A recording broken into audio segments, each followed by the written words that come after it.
Welcome back mga amigo sa aking channel. Ang bagong project po natin ngayon, itong cortina na napakasimple pero elegante. Napakadali lang po gawin. Umpisa na natin matapos lang ang maiksing intro.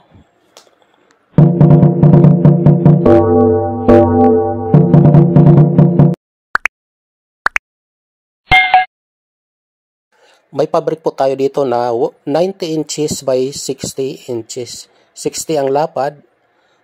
Tapos itutupi lang natin to. Ganyan.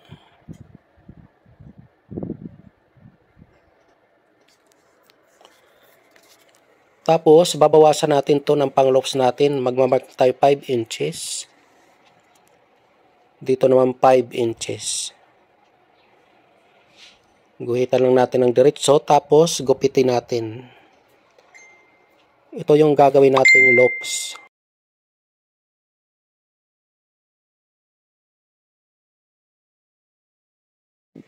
Puputol-putulin natin to. May 7 inches na haba. Yan, 7 inches. Tapos 7 inches. Bali, 6 gagawin natin ganito. Loops.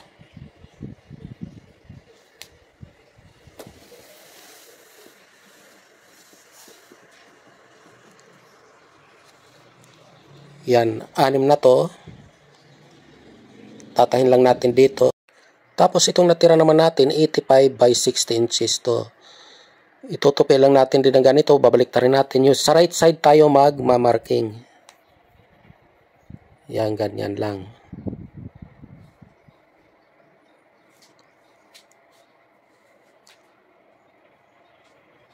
Guguhit lang tayo dito ng 4.5 inches. Ganon din dito sa kabila para diretso. Diretso natin yung linya. Tapos, magmamarking tayo mula dito sa center.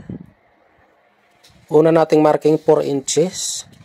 Tapos, 3 inches naman para sa loops. Tapos, 8 inches. Tapos, 3 inches ulit. Tapos, 8 inches. Yung matitira para sa loops naman, bali 3 inches. Same process lang sa kabila.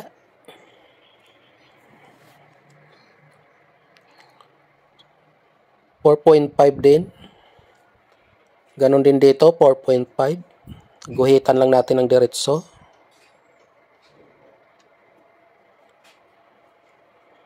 Yan, ito na yung center natin. Mamarking tayo dyan ng 4 inches.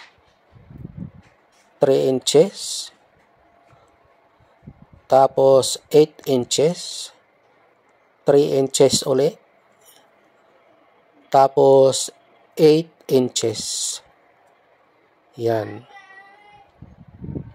Punta na tayo sa makina natin. Manahin na tayo. Itong una natin gagawin, itutupi lang natin ng ganito.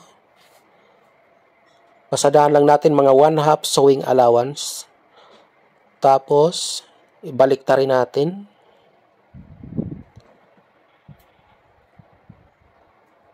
Yan, ayusin lang natin. Tapos, itapping natin 1/4. Both side.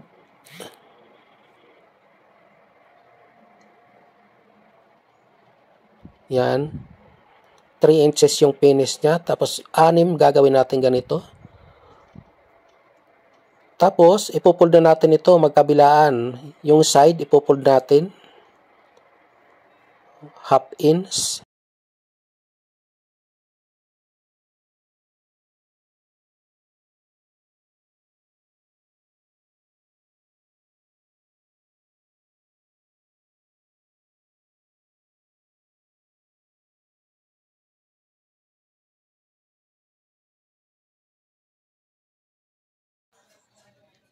Same process lang dito rin sa kabila.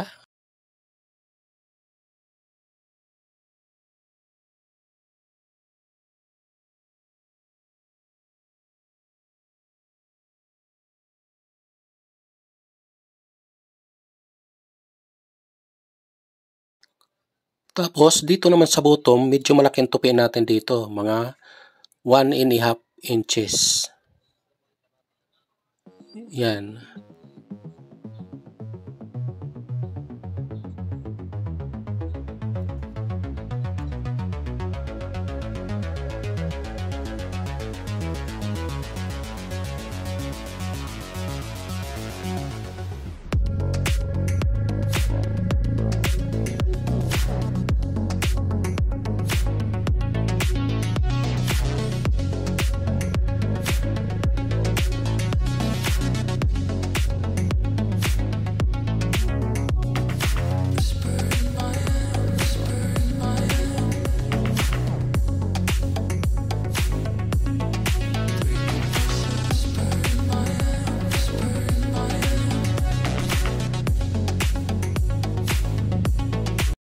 Tapos, ikakabit na natin yung loops natin. Sundan lang natin yung marking na to.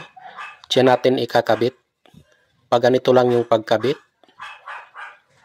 Yan.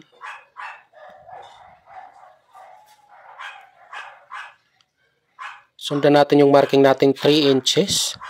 Doon natin ikakabit yung loops natin.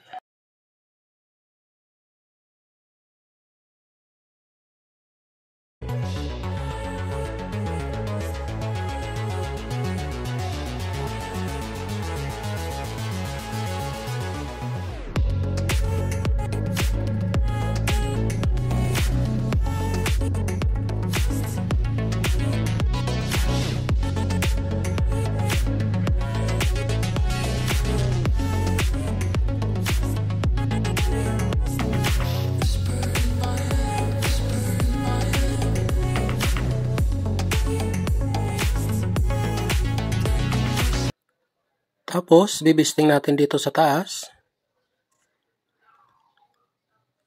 Lahat, bibisting natin.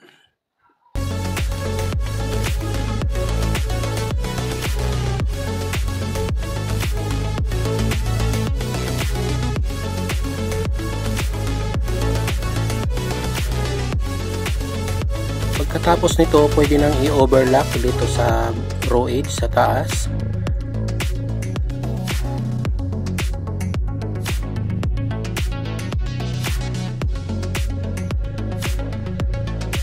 Yan, tapos overlock lang dito sa taas. Ito na yung na-overlock na, bali i-ano na natin, ipo-fold. Ipo-fold naman natin pag ganito.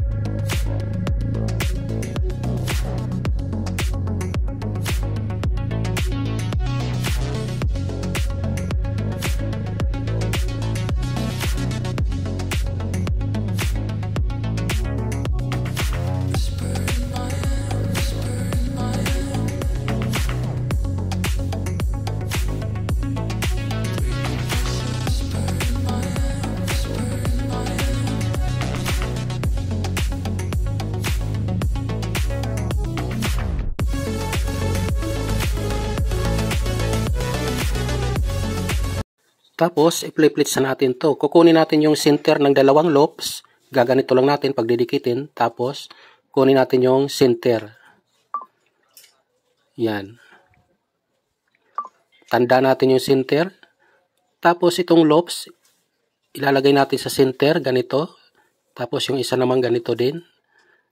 Bari magkakaroon na tayo ng dalawang pleats dito sa labas. Hahawakan lang natin yung dalawang pleats.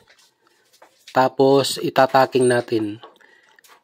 Yung taking natin, isusunod lang natin dito sa tahi natin.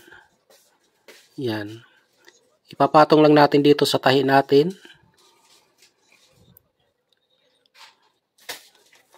Bali, mga 2 inches ang lapad nitong pleats na to.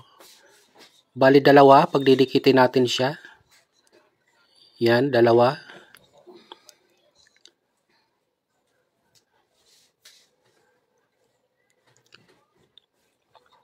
Ulit-ulitin lang natin ang ganito hanggang sa matapos. Yan. Pagdikitin mo muna yung dalawang loops, tapos lagyan mo ng center. Ganyan.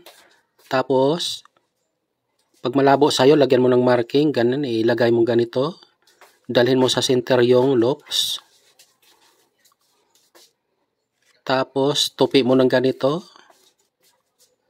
Tapos, hawakan mo yung dalawang plates. Yan. Tapos, ilalak natin.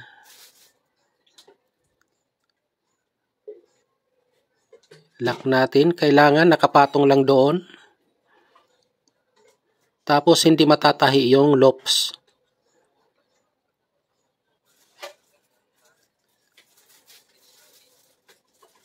Yan. Kunin natin yung center.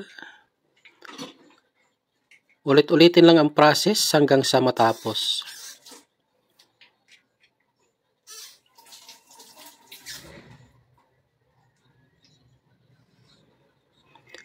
Maraming salamat sa panonood. At doon po sa hindi nakapag-subscribe, please subscribe, like and share my channel. Doon naman po sa aking mga subscriber, maraming salamat po sa inyong suporta.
Pagkatapos nito, ganito na yung magiging hitsura niyan. Ito naman ang ilalak natin. Ito at saka ito ang ilalak natin.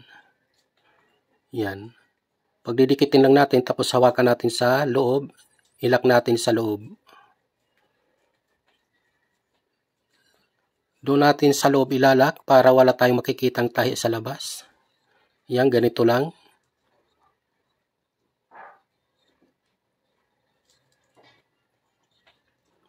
Bali, ito yung last natin operation. Paglalak ng ganito.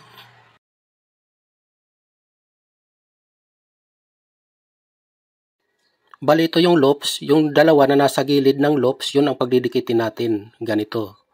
Yan. Hawakan natin dito sa likod. Tapos, ilalak natin dito. Mga half inch lang yung lock niya.